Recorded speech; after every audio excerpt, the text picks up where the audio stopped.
Hello everyone, good morning.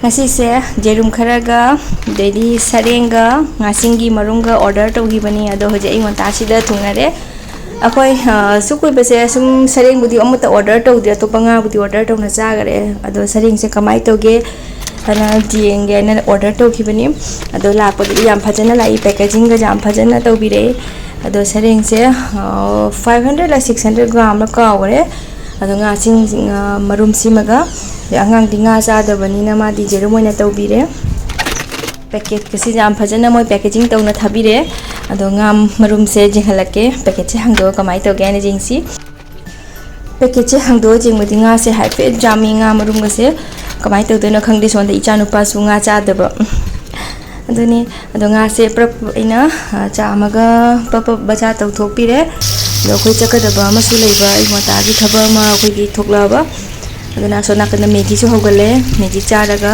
nga se baja taw thoma thongbudi nangaroi akhoi amuk chatlani.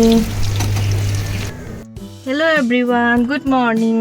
Ngasi se kamai te bada angang se school ga thadre aruba thaba ma thoraktana aiga ai nupaga chatabe adaba thabam thore aduna angang ani sri pura la thanam na mi leitabani na ado la ado khoina chali ba pham ji hujik jawre jum dagi ina blog nam ge tawbasi matam se sung phang da bai tari ado nga su khara laksalaba khoina online de nga chaninge na saring do ina ngawrame thongbadi nangam dare hujik la do laga hore jum chalaga mu kai kai tawba sum jeng baja ba je halake do khoina hujik lai ba pham se asidi sum ularoi ge kaisu thoidok ba pham nate khoi thabaki lakpani ado si nomagi aina tawjaba singda adum share tawninga tawpani jeng halaki ko hoi hujik jawraga thabak se loiraga oinai mathangda kum makha taw namjara gi ko bye.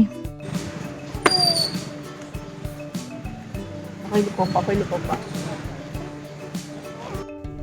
akoi hujik thabak loidana hale thabak se thajadana matam namna logare pungani muktare aduna akoi chaklamana mapandagi la su tawre ado aina icha nupa se hayeng exam thabagi like pana baina garida like hapchalakpa like se pawaina hayeng se exam leba magi do ngasi di school thadrabani na ma aina like pamino haina ma lagi paminari ni paira padira kaim khangde angang ni na dum khara pa khara tawsana sana dum lei lambi se jungle du mai tawbani koi jum halakpa da suga thenge jum jawraga ina nga singdo thongbagi machal sing sida leire ada siga manipur gi ma amna pibiramba machal su jawre imphal gi ado sai gi basic masala ngatani da ina sum simple da sareng se tawthoga sum thongbani nga marum sidi thongaroi kona mathang da thongani hoje sareng sita thongdoga tharamani ai manam gi ki chumda chakadaba leiba duna dinner se thongdoga thanamini mana lawaina kaurakpa program ama leimo gi chumda. Hello everyone, ngasi se manabi gi macha nupa gi my birthday lei ade mathakta phi phori adu loksan gaina kakhalapani ngahatang magi birthday jawba chaluge do khara puting ngali mana khara ngana thabakar jaw se na kaurakpa adu chaluge phi se phori adu loksan laga dei chalani cha ani se puraga nungsa saba kusa sina ne mai mit ka se jade mang na ekdam ke baga se lore mai ka se electric lang e tawri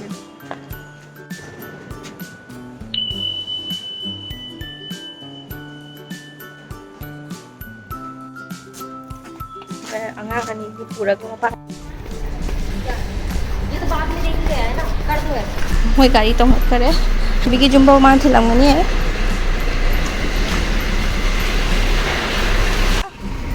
चलो चलो bye हारो मा चखरे जे खोय चंगनी ना boom boom chen da hai ba akhoi gi samjau da bi samjau da bi icha nupa di ka kare icha nupi ge gumu ha mana sire da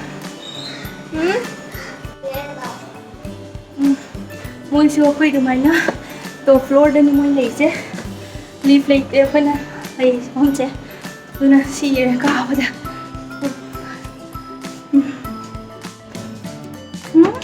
Yashu happy birthday चलो जाओ मम्मा किधर है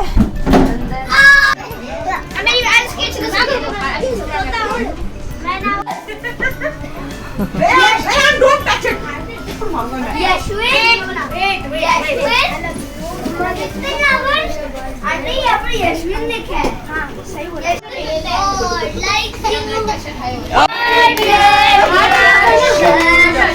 Like you. God bless you. अरे सुनो। God bless you. Happy birthday, dear Yashu. Happy birthday to मेरा तो बेचारे घूमता है। मेरा नहीं घूमता मेरा। कागज को निकाल दो, कागज को पहले नीचे से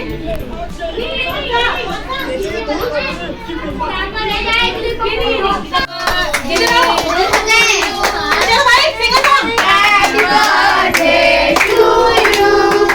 Happy birthday, dear Yashwin. Happy birthday to you. May God bless you. May God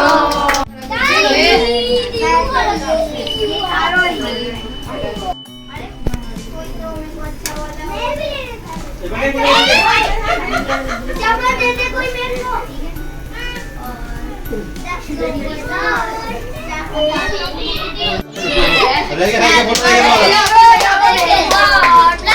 Rehan मुंह में ले रहा है।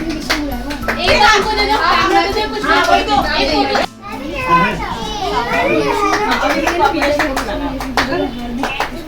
अरे बर्थडे सॉन्ग तो चलाने तूने। ये आप उधर बैठ के खा आ जाओ। चलो मैं दे रही हूँ। नीचे क्या नाम है? गुन्नू।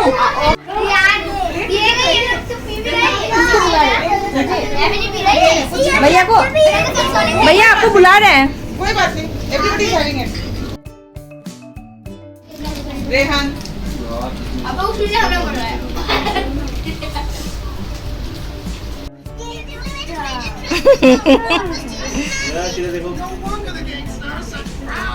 देखो